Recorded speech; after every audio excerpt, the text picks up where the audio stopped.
मी मुलीचा मामा आहे. तुमची परिस्थिती नसताना आम्ही तुमच्यात मुलगी देतोय. आमची सर्वांची एक इच्छा आहे की तुम्ही लग्न मोठं केलं पाहिजे.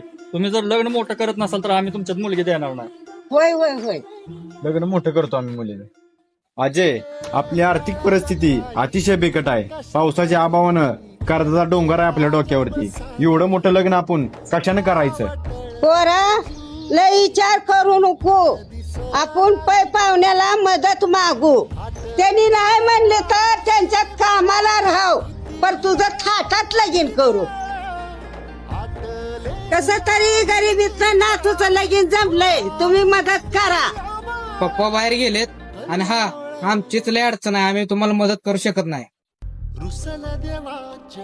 अजय, आपण लय जणांना मदत मागितली पण आपली मदत कुणीच केली नाही. पाहुणा आपल्याला पोरगी देतय का नाही, मला ह्याचीच लय चिंता वाटायला लागली.